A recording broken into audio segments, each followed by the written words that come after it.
Well, I finally finished part 3, so if you thought I missed an important studio, hopefully it'll be in this one, or maybe in part 4. This video will cover some of the remaining bigger studios, going over how they fit into the industry, prominent people who worked for them, and what their biggest movies were. But anyway, without further ado, let's get into it.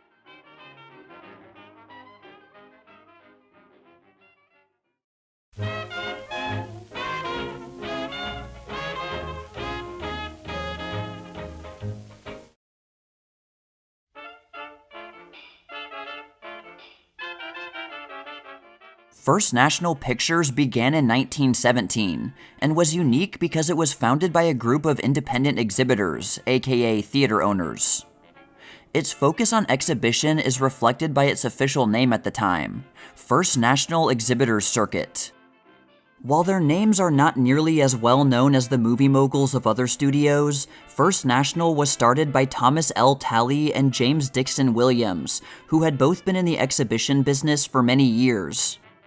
First National began as a response to Paramount/Famous Players Lasky's growing dominance of the movie industry, with exhibition being the last link it needed in order to become fully vertically integrated at that time. And there was greater safety in numbers in the face of such a powerful force, so a bunch of independent exhibitors banded together. Adolf Zukor, the head of Paramount, hated First National confronting him so directly.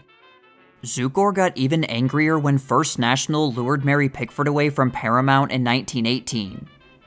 And what's even more surprising, considering how new it was, First National also signed Charlie Chaplin to a contract in 1917. At this point, First National was not yet producing movies, only distributing them for independent production companies. And of course, it also exhibited them. For top stars like Pickford and Chaplin, this gave them more independence. This taste of increased independence led to Pickford and Chaplin, along with Douglas Fairbanks and D.W. Griffith, to found their own studio, United Artists, in 1919. By the start of 1920, Pickford had left First National to start making movies for her new studio. Chaplin, however, was still under contract to First National, so he continued turning out very popular films for it. First National scored a big hit in 1921 with Tollable David, starring Richard Barthelmess, which was considered one of the best movies of the year. But Chaplin's The Kid, released later that same year, was an enormous hit, grossing over $5 million, which was quite a feat in the early 1920s, and this box office number was still extremely impressive by the end of the decade. Little Jackie Coogan was rocketed to fame because of this movie, and he also starred in a number of movies distributed by First National between 1921 and 1923. That same period saw the studio releasing Buster Keaton shorts, and a couple of D.W. Griffith movies at the very beginning of the decade.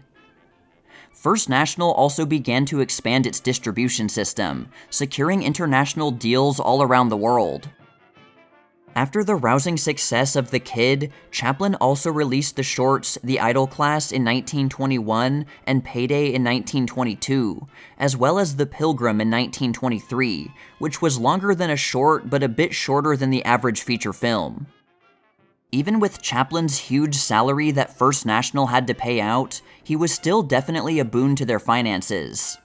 But after The Pilgrim, his contract was up, and he finally began producing movies for United Artists. With Chaplin gone in 1923, First National needed another big name, and by the end of the year it had found one, Colleen Moore. Moore had been around various studios before her first association with First National in 1920 with the movie Dinty. This movie was pretty successful, but Moore continued to be stuck somewhere in the lower middle of the industry in terms of fame. In late 1922, First National was starting to seriously explore the idea of expanding into movie production. J.D. Williams, one of the founders, was against this idea and quit the company.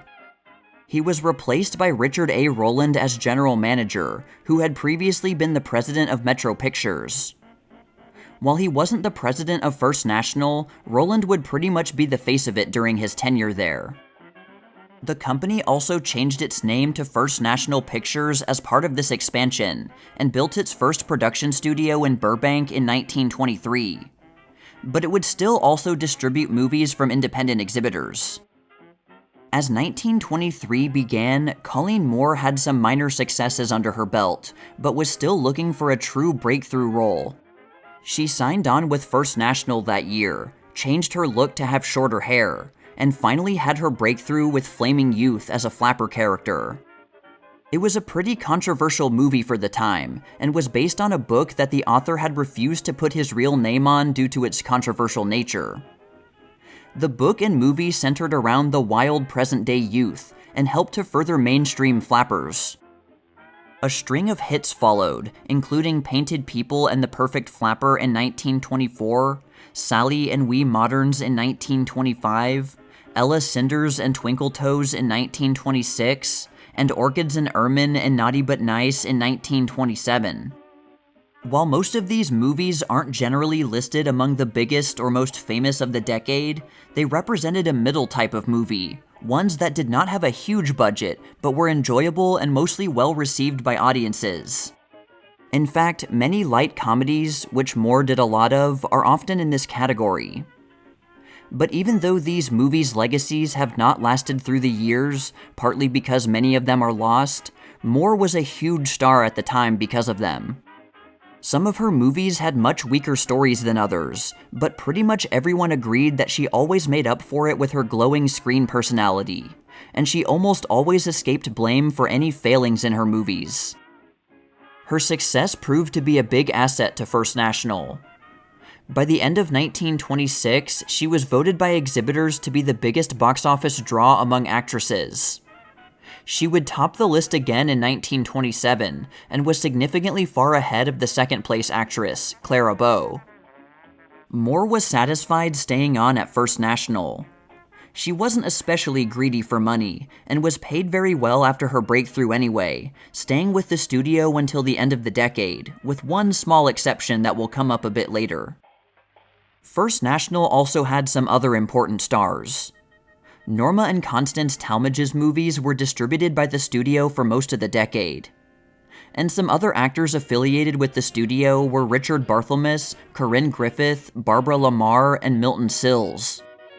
Some of its other biggest movies of the 1920s were Smilin' Through in 1922, The Seahawk in 1924, The Lost World in 1925, The Patent Leather Kid in 1927, and Lilac Time in 1928. Around 1924, First National announced that it would produce some of its movies on the East Coast, and soon began using the old Biograph studio in the Bronx. Just like how it did vertical integration backwards, it also relocated to New York at a time when most everyone else was gravitating toward Hollywood. Roland believed that it would be better to have production closer to company headquarters to increase efficiency.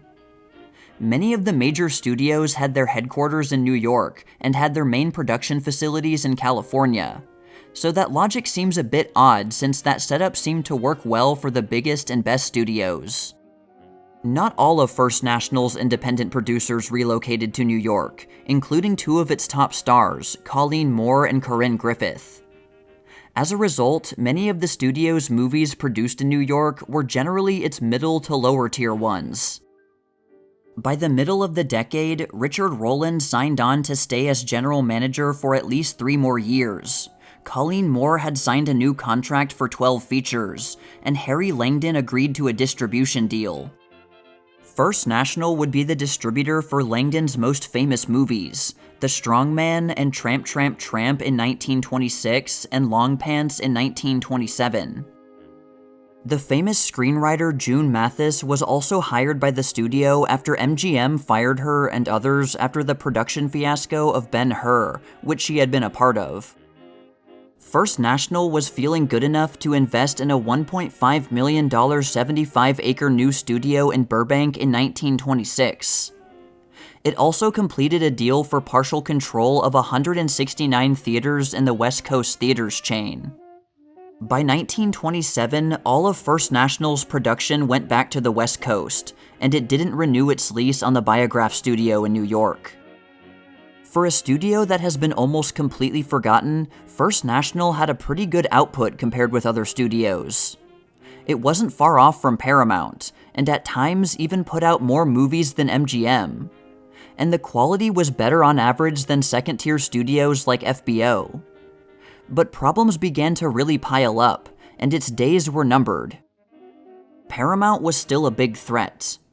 Adolf Zukor was still aggressively consolidating power in the studio's exhibition wing, acquiring the massive Balaban and Katz theater chain. Not only that, Zukor had lured theaters away from First National, still holding a grudge against the studio. And Paramount was also infiltrating First National from the inside by buying into the theater chains of its franchisees, and owned a third of First National's stock. And with Paramount in control of many of its theaters, it could control which studio's movies would get priority for showings, and of course, Paramount chose its own. To make matters worse, the Fox Film Corporation also owned a third of First National's interests. Then the Stanley Corporation, a theater chain, merged with First National's other franchisees, then with First National itself. This might seem like a good thing, but it ended up causing instability at the top. First National's longtime president, Robert Lieber, was replaced by Stanley's president, John J. McGurk. But McGurk didn't last long, and neither did his two successors. Stanley also had a third of First National's interests, which meant that its stocks were about evenly split between Stanley, Paramount, and Fox. Then, in mid-1927, when things were already shaky enough, something else happened. John McCormick, Colleen Moore's alcoholic and increasingly unpredictable husband, as well as her producer and business manager, revolted. Citing dissatisfaction with Moore's contract, he abruptly left the studio, bringing his wife with him since she felt obligated to follow him. So it seemed that First National was losing its biggest star at a really bad time.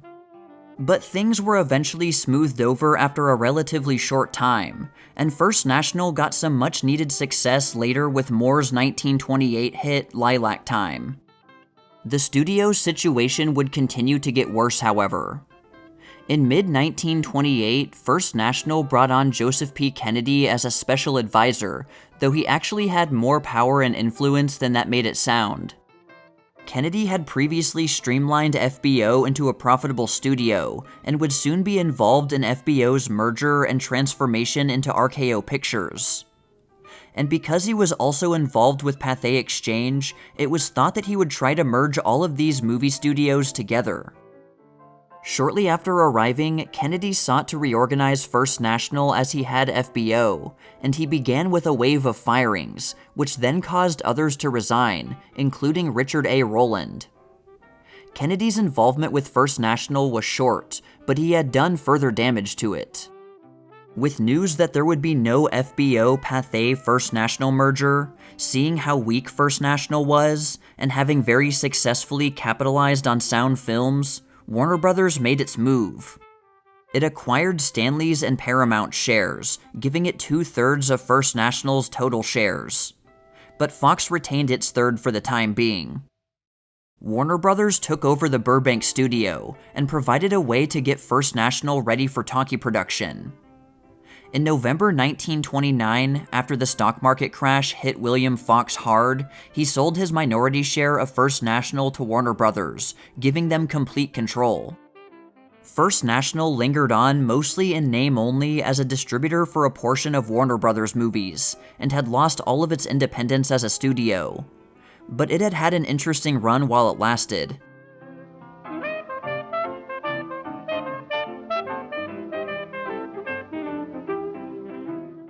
While Universal Pictures was probably more famous in the 1930s and 40s, it was around for all of the 1920s and long before. Unlike many of the other movie studios who survived the talkie revolution, it didn't merge with another studio. It was founded in 1912, with the big man at the studio being Carl Laemmle. In the early 1920s, Universal made a lot of westerns and shorts, including a number of Harry Carey westerns. Universal went into serials pretty deeply as well, even continuing to make them long after they were out of fashion, though less than before. It was also one of the studios to adopt newsreels pretty early on, which was due to its focus on shorts. It used William Randolph Hearst's International News Service to make its international newsreel. Its massive production facility, Universal City, opened in 1915 and continued to be used in the 1920s. By 1925, it had 51 permanent buildings on site, and the facades of about 600 used for movies. The place even had its own fire department. Among the directors Universal employed in the early 1920s was Todd Browning, who made movies like The Virgin of Stamboul and Outside the Law in 1920 and White Tiger in 1923. Browning left Universal in 1923, went to MGM in 1925 and became much more well-known, then returned to Universal early in the next decade to claim his greatest legacy. Carl Laemmle often resisted the directions the industry was going. He didn't want to do features when they became the norm, and he wasn't a huge fan of the Hollywood star system. In 1922, he announced that Universal would experiment with more movies with no stars, but with special casts instead. While Universal didn't make as many big, memorable movies in the 1920s as the other big studios, there were some, and many of them fell under a noticeable category. These included The Hunchback of Notre Dame in 1923, The Phantom of the Opera in 1925, The Cat and the Canary in 1927, and The Man Who Laughs in 1928. These kinds of scary, creepy movies were sometimes called grotesque movies at the time, and they really anticipated the famous series of horror movies that Universal became really famous for over the next 2 decades. Aside from Carl Laemmle, perhaps the most important person for Universal in the early 1920s, at least in terms of film industry history, was Irving Thalberg. Despite his young age, Thalberg had a knack for handling movie production and movie stars. He made the studio more efficient overall, and helped to retain its big stars by properly incentivizing them to stay on. Essentially, Thalberg served as Laemmle's man on the ground, the person at the front lines doing much of the legwork. Thalberg famously clashed with Erich von Stroheim during the filming of Foolish Wives. Von Stroheim had recently proven his skill as a director, producing 2 hits for Universal, Blind Husbands in 1919 and The Devil's Passkey in 1920. Laemmle made him his prestige director and gave him a lot of autonomy for his next movie. Von Stroheim was notorious for paying little attention to budgets, and the production costs of Foolish Wives quickly began to get out of control. Much to von Stroheim's chagrin, Thalberg had Foolish Wives cut down significantly because it was way too long for most theaters to show, clocking in at over 5 hours, and got it cut down to about 2 hours. Thalberg had also cut down costs for the last stretch of filming. Then, during von Stroheim's next Universal project, Merry-Go-Round, Thalberg tried reeling in von Stroheim's financial waste again. Von Stroheim appealed to Laemmle, who sided with Thalberg, causing von Stroheim to walk off the project, and he was terminated. Though Laemmle also thought Thalberg was starting to overstep his bounds, and that he should stay in his lane. Thalberg left Universal in February 1923 after too many of these kinds of disagreements with Laemmle. Thalberg is an important figure in the rising power of the producer in the movie industry, and Universal is where he really started asserting his authority. Universal didn't have large theater holdings like many of the big studios started to have, and focused on supplying neighborhood theaters and more rural areas at second and third-run theaters. This didn't mean that Universal movies didn't make it to first-run theaters, but unlike the other big studios, it didn't prioritize them as was the trend then. This was a big reason why Universal was more involved with shorts than the bigger studios.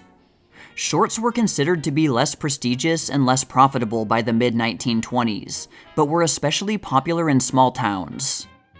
Laemmle believed that there should be an entertainment package for moviegoers, which included various kinds of shorts and modest features. He was more comfortable with this setup, and was perfectly fine with not being the biggest studio in the industry as a result. Laemmle was more concerned with Universal's positive reputation and customer loyalty. And it was because of this, and the fact that the studio focused more on smaller theaters, that Universal didn't do block booking, and didn't want to be associated with such an unpopular practice among exhibitors. It did bundle movies together as packages, and encouraged exhibitors to buy them like this, though exhibitors weren't required to buy packages, and they could still buy individually. Laemmle also didn't want exhibitors to book movies blindly, something which other studios, like, again, Paramount, made their exhibitors do. He wanted them to watch Universal movies themselves before booking them. But all this isn't to say that Laemmle wasn't competitive. He just wasn't trying to completely conquer the industry. He really pushed advertising for his company's movies, even publishing Universal Weekly, which gave advice to theater owners on how to advertise them, coverage of exploitation contests, and also provided music cue sheets for the movies. Universal also did some distribution for smaller studios. It was the distributor for Century Comedies, which included the popular Baby Peggy and Brownie the Wonder Dog shorts in the early 1920s. This was because Al and Julius Stern of Century were Carl Laemmle's brothers-in-law. Sensing that Baby Peggy had even greater potential, Universal signed her on to some feature films, The Darling of New York in 1923, and The Law Forbids and The Family Secret in 1924. Another interesting fact is that Universal was also the distributor for Disney's early Oswald the Lucky Rabbit animated shorts, and Oswald became a popular property for Universal. The studio managed to get the copyright for Oswald rather sneakily, which made Walt Disney angry. But it was because of this that Disney decided to make a new character, and that character was a mouse named Mickey, who ended up completely overshadowing Oswald. Universal hit a financial slump in 1924 after investing too much in higher budget movies, not to mention the echoes of the whole Foolish Wives fiasco. In situations like these, Laemmle would abandon his more generous policies, hoping that exhibitors trusted Universal enough to book its movies before watching them. So his goodwill toward exhibitors was also a tactical move to help him during lean months. Similarly, Laemmle portrayed himself as the champion of independent exhibitors. Paramount and other studios had taken over many of the first-run exhibitors aggressively, but there were still many independent ones in the subsequent run market that Laemmle wanted to cultivate, so it made sense for him to appeal to them. One way he did this was to introduce a service plan exhibitors could apply for that would keep the rental prices down for Universal movies. And rental prices were a huge sore spot for exhibitors at that time. In the early years of the decade, a nondescript young man made his way to Universal.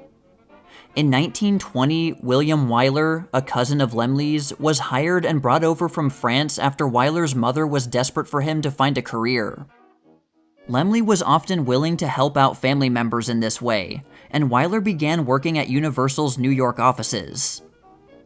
In 1922, Wyler was granted a transfer to Hollywood and worked his way up to director by 1925. He mostly made Western shorts and 5-reel Westerns at Universal, very similar to what John Ford did at Fox. But he also made 4 features between 1928 and 1929, only one of which was a Western. But the one Western feature, Hell's Heroes in 1929, was a pretty big step in his career, as it performed pretty well at the box office, and was a bigger production than the smaller Westerns he had been doing only a few years before. 2 of Universal's best acquisitions in the late 1920s were the directors Paul Lenny and Paul Fajos. Both were that kind of director who could make something appealing to a mainstream audience, but also do it very artistically. Lenny contributed 4 movies to Universal in the 1920s, including The Cat and the Canary in 1927 and The Man Who Laughs in 1928. Fajos made 3 movies for Universal during the decade, Lonesome in 1928 and Broadway and the Last Performance in 1929. These movies are definitely among the better-known ones from the period. Laemmle had a history of being resistant to change, but when the pressure on business became too great, he would eventually yield. and he yielded to sound production pretty early on by his standards. Universal's much-touted adaptation of Uncle Tom's Cabin was released in 1927 with a synchronized soundtrack, but the studio wouldn't have its own sound equipment and stages for a bit longer. Laemmle had also finally dabbled in theater acquisition starting around 1925 in order to prevent Universal movies from getting frozen out of areas. But he began selling off these theaters once sound came in because he didn't want to pay to have them all wired to play sound films. Carl Laemmle was less ruthless than other movie moguls of the time, but Universal might have been the most nepotistic of the major studios. A family connection was, after all, how William Wyler got hired originally. But a more obvious example was when Laemmle made his 21-year-old son, Carl Laemmle Jr., production chief at Universal, though he still retained his power. Carl Jr., or just Jr. as he was called, had previously been a writer and producer for a series of Universal comedy shorts called The Collegians. As head of production, he advocated making fewer but higher budget productions.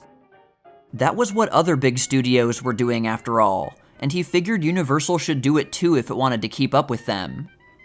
The idea was that a bigger investment would result in even bigger grosses, but of course that only made sense if those movies made good profits, and this is where Universal struggled. This was only the very beginning of Junior's downfall, but he may have got a little taste of what was to come during the production fiasco of The King of Jazz, a movie which had to be reworked multiple times, and had a budget that got out of control. And the disappointing box office performance when it was finally released in 1930 did not make it worth the trouble to the studio.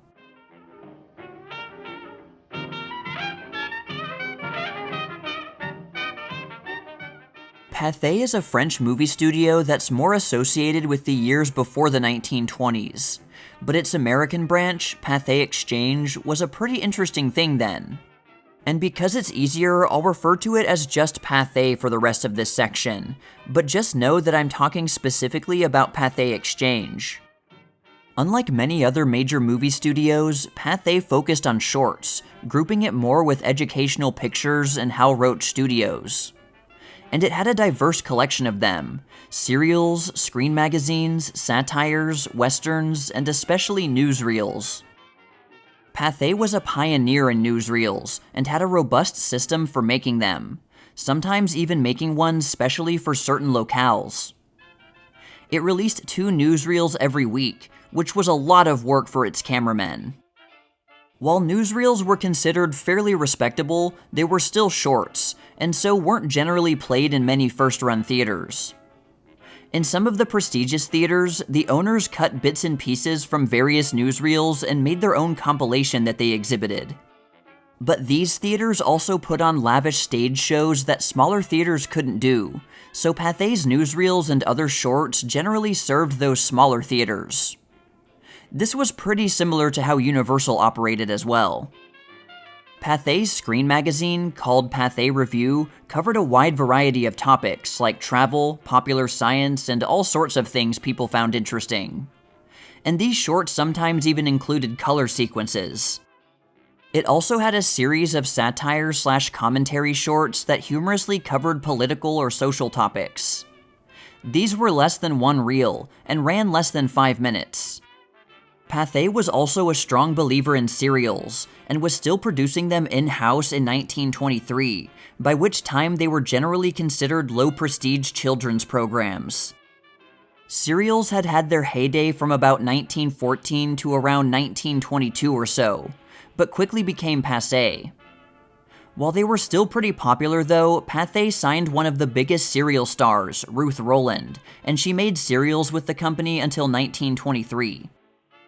Pathe did handle some features, but in 1921, it turned over much of its feature distribution to Associated Exhibitors, though it released occasional features itself, most notably a handful of Harold Lloyd's popular movies. Lloyd's first feature, A Sailor-Made Man, was distributed by Associated, which also distributed his second feature, Grandma's Boy, in the second round, though Pathe had handled the first round. By the early 1920s, the trend toward features was fully realized, and most studios responded by focusing on them much more. Pathe, however, stuck to its guns and tried out a few ideas to combat this trend. It re-edited some of its older movies into shortened versions, about 3 reels, which it called Pathe Playlets. These would then be included in a package with shorts to create a balanced program with a variety of content. Pathe tried making serials that were consciously aimed at adults to try and reverse their reputation as being for children. And in 1925, it acquired the reissue rights for some of Charlie Chaplin's old shorts and released them gradually. But none of these ideas really struck it big for Pathe. Yet the studio wasn't doing too bad in 1922 and 1923. In those years, it released the successful Harold Lloyd movies Grandma's Boy, Dr. Jack, Safety Last, and Why Worry, and it also distributed the popular shorts from Hal Roach Studios. One of the few features it released was a surprise big hit, Nanook of the North. And at the same time, it was also distributing the pretty successful cartoon series Aesop's Fables. In 1923, Pathe also signed Max Sennett to a distribution deal. Sennett's shorts ended up outperforming Hal Roach's, and it upset Roach that Pathe brought one of his biggest competitors into the fold. The big studios were getting back into shorts production around 1927 in order to further consolidate their hold on the industry. Roach would use this opportunity to defect to MGM that year. There was also some complicated business stuff going on within Pathe that I'll briefly attempt to summarize. In 1921, Pathe's head, Charles Pathe, sold a majority interest in Pathe to Merrill Lynch, though he remained involved with the company. But when other studios began to control theaters and become vertically integrated, Pathe was in a spot because it didn't own any theaters. Merrill Lynch wasn't interested in investing a bunch of money to own or build theaters, so they sold their controlling interest to Blair & Company, another financial investment firm, in 1926. Pathe then began a distribution relationship with the director Cecil B. DeMille, who was partnered with the Producers Distributing Corporation, whose head, Jeremiah Milbank, had previously bought W. W. Hodkinson's distribution system in 1924. In April 1927, Pathe, Cecil B. DeMille Pictures, and the Producers Distributing Corporation merged together officially under the Pathe banner. Also part of this arrangement was a contractual affiliation with the Keith Albee Theater Circuit, creating, in practice, a vertically integrated entity. The plan was that DeMille's independent production company would turn out one big prestige film a year directed by DeMille, which would probably have good grosses, knowing DeMille's track record, as well as a bunch of more standard and more modestly budgeted program features. But the company failed to deliver the amount of program features it wanted, and PDC had trouble getting the movies into big theaters. Pathe was affiliated with 2 of DeMille's prestige movies, The King of Kings and The Godless Girl, before the partnership was broken off. Joseph P. Kennedy, fresh from his triumphant turnaround of the Film Booking Offices of America, also got involved with Pathe, and was actually the one that negotiated to buy out DeMille's contract in order to save on costs. In the late 1920s, a lot was going on in the industry, and it looked like Pathe was in trouble. First, there was the theater buying blitz, which got more intense after the emergence of sound production. Then, big studios also began making their own shorts in-house again to hurt the smaller studios, and this now included newsreels. Paramount and MGM started their own, and by the end of 1927, Fox had started a new line of sound newsreels that would prove to be very popular. Pathe did eventually get into sound, releasing a sound version of The King of Kings in 1928 with a synchronized soundtrack and sound effects, but no spoken dialogue. In the late 1920s, Pathe had a few names on its roster that you might recognize, like Robert Armstrong, Carole Lombard, and Alan Hale Sr. It almost signed Louise Brooks in 1929, but at the last minute she decided to accept a contract from G.W. Pabst in Germany. Since Joseph P. Kennedy was involved in FBO, Pathe, and First National in 1928, there were rumors that they would all merge together, but that never happened. Throughout 1929, there was a persistent rumor that Pathe would merge with RKO, but nothing came of that either, At least, not yet. Pathe ended the 1920s on a sad note. On December 10, 1929, a fire at Pathe's Manhattan studio killed 10 people, which exposed both negligence on the part of the studio and on the part of the city's fire code enforcement. So, to summarize, despite not going along with a lot of the big trends of the 1920s movie industry, Pathe somehow survived to fight another day.